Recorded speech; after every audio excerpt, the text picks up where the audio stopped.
유족을 찾았나 봐요. 그러니까 가족이 있었다는 얘기죠. 가족이 있어서 유족을 찾아가지고 장례 절차를 논의 중이라고 해요. 자, 이분이 이제 서울 모처의 고시원에 이제 거주를 했다는 거죠. 그래서 거주를 했고 건강 상태가 많이 안 좋으셨던 것 같아요. 그리고 뭐 기초생활수급자고, 그리고 이분은 돌아가실 때 이제 아예 뭐 그냥 5kg짜리 아령을 신발끈으로 이제 묶고 들어가셨던 거죠. 이제 뭐 이제 이제 눈에 띄는 것조차도 민폐다 그렇게 생각을 하신 것 같아요. 그래서 이분이 이제 돌아가시기 전에 가족들과 친지 간의 교류가 없었다라는 거죠. 예, 일단 그분의 핸드폰에 가족들의 연락처가 없었다라는 거야.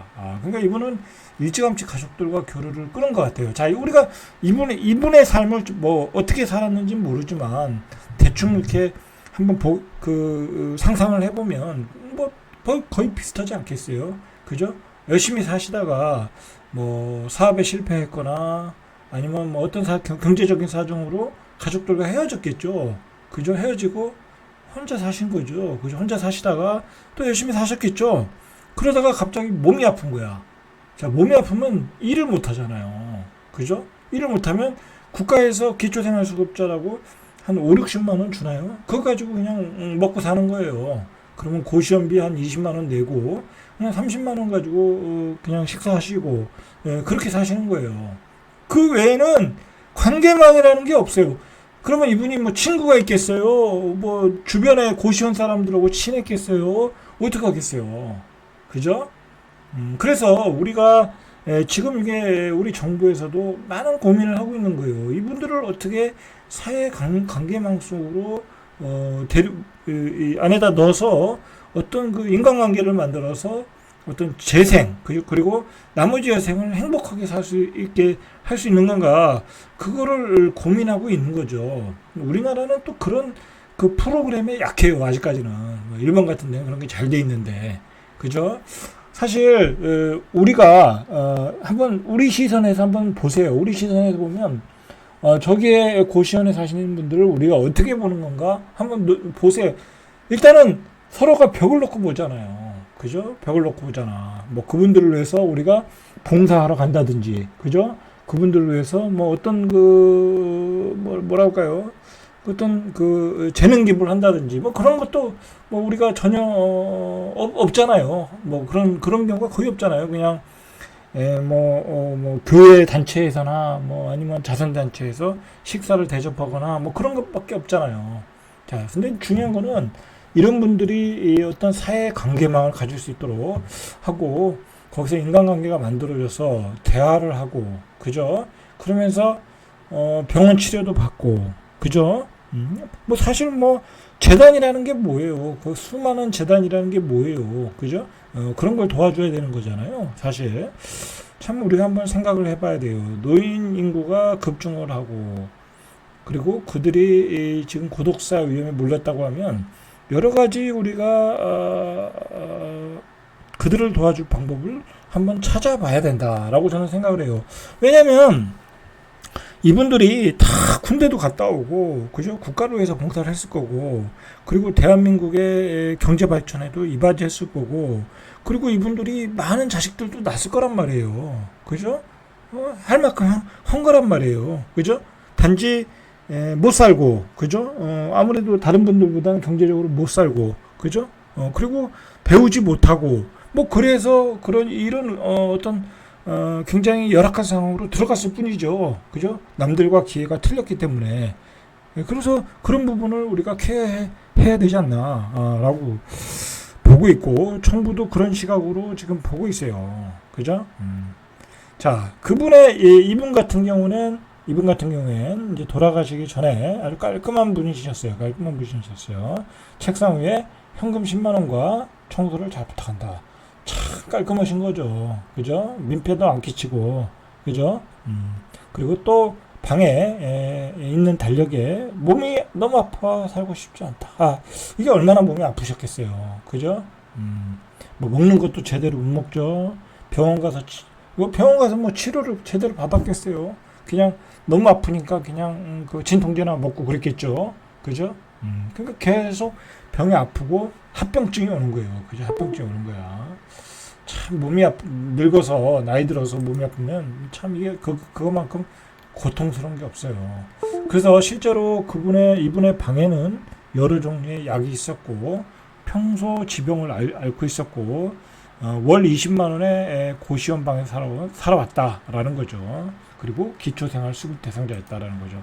자, 굳이 이분의 얘기를 한 것은 뭐냐면 대부분의 그 고시원에서 홀로 외롭게 살다가 고독사를 하시는 분들이 다 이런 분들일 것이다. 그죠? 이런 상황에 처해 있을 거다라고 이야기를 한 거예요.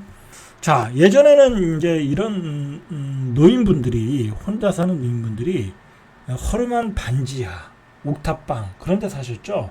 그런데 그런 데 사는 것보다는 고시원이 싸고 그리고 어쨌든 시설 청소가 돼 있잖아요. 그런 데는. 그죠? 그리고 도심하고 가깝고 그러니까 고시원으로 다 나오신다는 거야. 새로운 주거 형태죠. 그죠? 그래서 그런 데다가 노인 인구가 증가하고 그런 노인들이 이 고시원으로 몰려가고 있다라고 보는 거죠.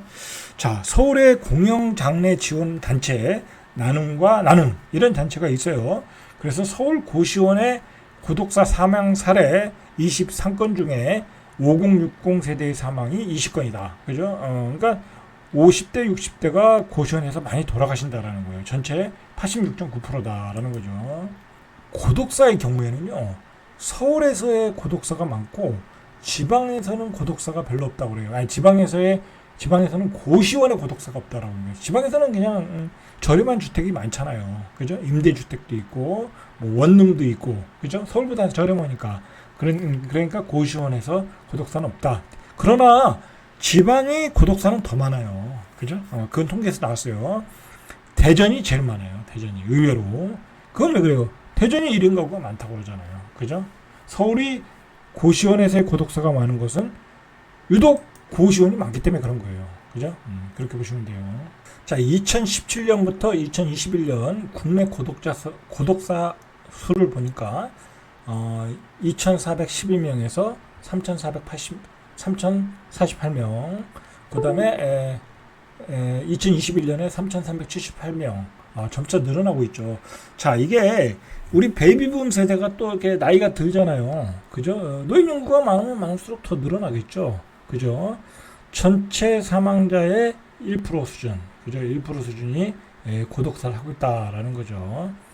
자, 고독사는 남성이 여성에 비해서 월등하게 많다. 그죠? 이상하게 여자들은 아무리 어려운 상황이 돼도요, 어떻게 살 방법을 찾아요. 그죠? 그런 건 여성들한테 배워야 되는 것 같아요. 이상하게 여성들은 어떻게 살 방법을 찾아. 남자들은 자존심이 강하다 보니까, 그죠? 그냥 과거가 다 후회스럽고, 과거의 삶이 다 부끄러운 거야. 그러면서 자포자기하지만, 여자들은 안 그래요. 생존 본능이 강해요. 그죠? 남자들도 좀 그러실 필요가 있어. 그래서 제 생각에는 제가 어제도 얘기했지만 제 나름대로의 고독사 해결 방법은 열심히 살아라. 그죠? 열심히 살아라. 아프기 전에 열심히 살고 몸이 조금 아프더라도 열심히 살아라. 그죠? 뭐 걷거나 그죠? 아니면 무슨 일을 해라. 청소라도 해라. 그죠? 미화라도 해라. 아니면 뭐 박스라도 주서라. 그죠? 여러 일을 해야죠. 그리고 공공기관 가면 일자리를 주잖아요. 그죠? 뭐 짧은 거라도 주잖아요. 그래서 일을 해야 된다. 그렇게 열심히 일을 하다가 아파서 돌아가시는 거예요. 어쩔 수 없잖아요. 그죠? 그래서 그렇게 하면서 긍정적인 마인드를 가져야죠. 그죠? 긍정적인 마인드를 가져야죠. 그리고 중요한 것은 남자들은 과거를 다 잊어야 돼요. 그죠? 과거의 삶을 생각하면 그거 완전히 늪이 돼요. 늪. 저도 가끔 과거의 삶을 생각을 해보면 너무나 부끄러운 일이 많아요. 너무나 부끄러운 일이 많아서 그때 내가 왜 그랬지 하면서 그냥 욕이 나와요. 멍청한 놈, 아유 정신 나간 놈 하면서 여기나 와 아직도. 근데 어느 순간 그러면 안 되겠다라는 생각이 들더라고요. 아 그래 뭐 그때는 그럴 수 있었어, 그죠? 지금은 뭐 아무 문제도 안 돼, 그죠? 그렇게 좀 긍정적으로 살고, 그죠? 그렇게 살아야 되지 않냐, 라고 생각을 해요. 그리고 가족도 다 잊어버려라, 그죠? 헤어진 가족은 뭐 다시 복원이 안 되는 거예요, 그거, 그죠? 가족은 다 잊어버려라, 그죠? 잊어버리고 그들은 그들의 삶대로 살아가면 되는 거예요. 나는 나의 삶대로 살아가면 되는 거고, 그죠? 뭐 그들이 잘 살면은 뭐 좋은 거고, 그죠? 그들이 잘 살지 못하니까 나와 연락이 안 되는 거잖아요. 그들이 잘 사는데 아버지를 어머니를 그렇게 뭐 내팽개치겠어요, 그죠? 그렇진 않겠죠, 그죠? 그러니까 내가 열심히 살다 가면 되는 거예요, 그죠? 그래서 인간이라는 것은 왔다가 혼자 왔다 혼자 가는 거예요, 그죠? 아무리 뭐 자식을 내가 낳고 그래도 자식은 다 크면 나가는 거잖아요. 사자 새끼처럼 나가는 거기 때문에 과거를 다 잊어야 돼, 그죠? 그리고 미래로 향해야 되는 거죠, 삶이. 그리고 주변 사람들과의 인간관계를 가져서, 그죠? 아니 뭐 그렇다고 주변 사람들의 인간관계라는 게 뭐 그게 쉽겠어요? 쉽지는 않아요. 그러나 우리가 예를 들어서요, 뭐 교회를 다닌다든지 성당을 다닌다든지 그런 데 가면요, 여러분들 똑같은 인간관계를 맺을 수 있어요. 그런 데는 뭐 직업 차별 없어요, 그죠? 저 사람이 혼자 산다고 해서 무시 안 하고 오히려 더 기도를 해주고 케어를 해줘요. 제가 교회를 다니라는 얘기가 아니라 그 예를 들어서 설명을 하는 거예요. 그런 식으로 여러분들이 살 방법을 찾아야 되는 거야, 그죠? 열심히 운동을 하든지 열심히 일을 하든지, 그렇게 해야 돼요. 건강이 나빠지기 전부터 그렇게 좀 하셨으면 좋겠습니다. 자, 잘돼갑TV의 명품 PD 한 PD였습니다.